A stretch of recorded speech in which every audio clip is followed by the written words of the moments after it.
Laut adalah ruang yang tidak akan pernah selesai untuk dibaca. Gelombangnya membawa cerita dan setiap arusnya menyimpan rahasia. Dan di antara riak serta kedalamannya, Paus Orca memberi pelajaran yang sangat penting bahwa kehidupan bukan hanya tentang bertahan hidup, tetapi juga tentang keakraban dan kehangatan. Orca dengan tubuh hitam putih yang tampak kontras seolah menjadi simbol keseimbangan antara terang dan gelap, kekuatan dan kebutuhan, serta antara kebebasan dan keterikatan. Orca hidup dalam kelompok keluarga besar yang disebut sebagai pod, dan biasanya kelompok itu dipimpin oleh betina tertua yang berpengalaman. Betina inilah yang mengarahkan anggota kelompoknya, mengajari mereka keterampilan berburu, dan menyimpan ingatan kolektif tentang wilayah perburuan terbaik yang terkumpul dari pengalaman puluhan tahun. Kelompok Paus Orca bersifat matrilineal, yang artinya garis keturunan mereka mengikuti induk betina.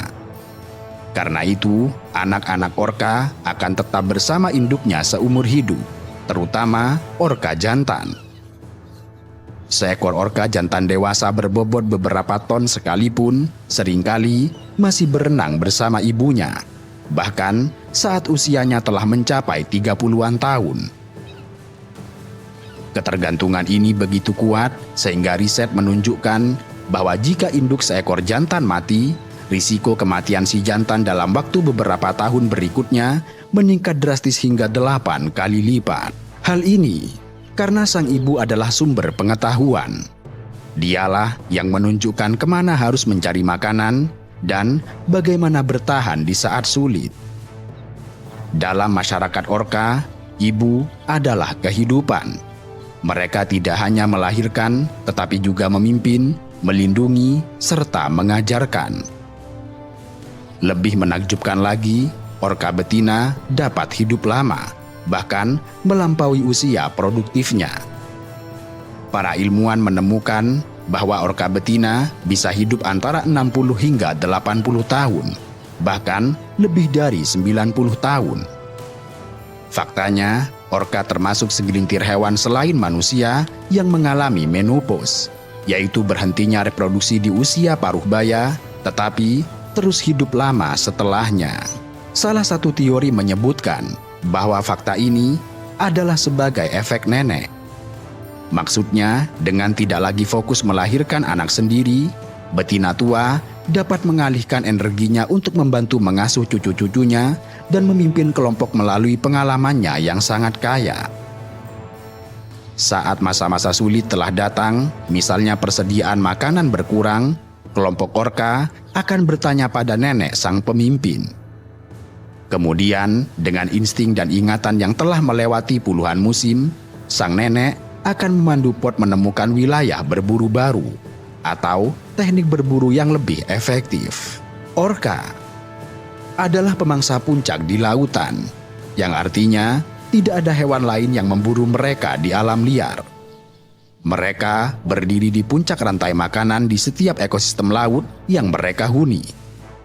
Dengan tubuh raksasa, di mana panjang jantan bisa mencapai 9 hingga 10 meter dengan berat 6 hingga 10 ton, mereka sanggup memangsa hampir segala jenis hewan laut. Namun, meski reputasi mereka mengerikan bagi para mangsanya, mereka bukanlah pembunuh yang ganas tanpa alasan. Mereka berburu hanya untuk bertahan hidup, layaknya pemangsa puncak lain. Dan mereka melakukannya dengan kecerdikan serta koordinasi layaknya serigala.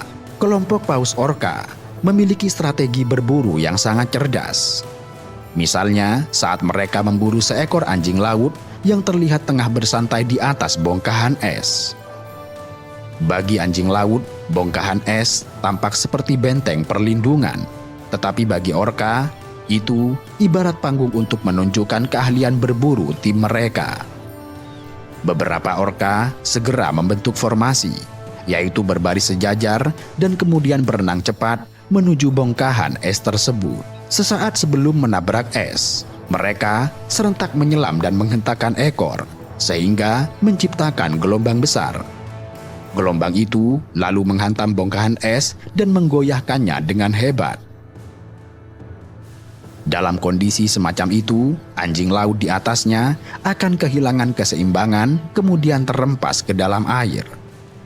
Lalu, dalam hitungan detik, orka lain yang sudah menunggu segera menyergap mangsa yang jatuh itu. Teknik berburu ini dikenal sebagai wave hunting atau wave washing. Salah satu bukti betapa pintarnya orka mengembangkan metode berburu unik.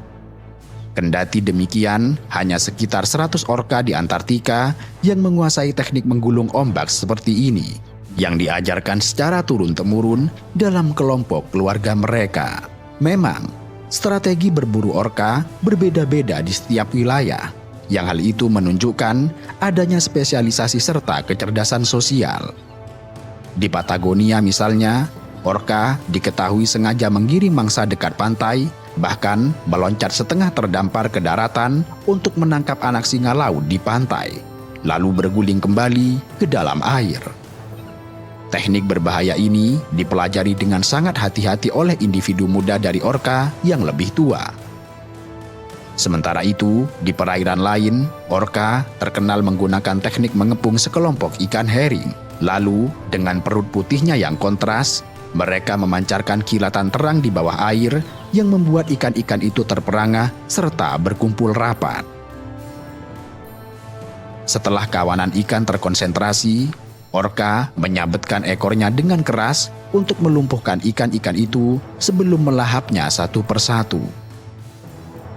Teknik yang berbeda, entah menjatuhkan anjing laut dari es, memburu di darat atau menari dengan ikan, menunjukkan keluasan otak orka dalam memecahkan masalah serta bekerja sama. Tentu, perilaku berburu yang kompleks ini tidak muncul secara naluriah belaka. Penelitian menunjukkan bahwa orka mempelajari teknik berburu itu secara kultural dari kelompoknya. Induk dan anggota pod yang lebih tua mengajari yang muda mana mangsa yang bisa dimakan, bagaimana cara menangkapnya, dan bahkan siapa yang harus dihindari. Pengetahuan ini diturunkan lintas generasi, mirip seperti manusia mewariskan keterampilan berburu atau menangkap ikan kepada anak-anaknya. Akibatnya, antar kelompok orka di lokasi berbeda terdapat perbedaan budaya. Ada pot yang khusus memangsa ikan tertentu dan pantang memakan jenis lain, sementara pot lain ahli memburu mamalia laut. Begitu seekor orka tumbuh terbiasa dengan menu keluarganya, maka ia cenderung picky eater dan tidak akan beralih ke jenis mangsa lain. Pada gilirannya, hal ini mencegah persaingan antar kelompok, karena tiap ekotip orka menempati ceruk tersendiri di dalam ekosistem laut mereka. Kemampuan berburu yang sangat hebat bukan karena faktor kecerdasan semata, tetapi juga karena bahasa rahasia orka di balik lautan. Jika kita mendekatkan mikrofon bawah air ke tempat mereka, maka kita akan mendengar simfoni suara. Terdapat klik-klik sonar, siulan tinggi, hingga deretan panggilan serupa peluit atau teriakan yang berdenyut. Dan ini bukanlah kebisingan acak, melainkan bahasa rahasia orka.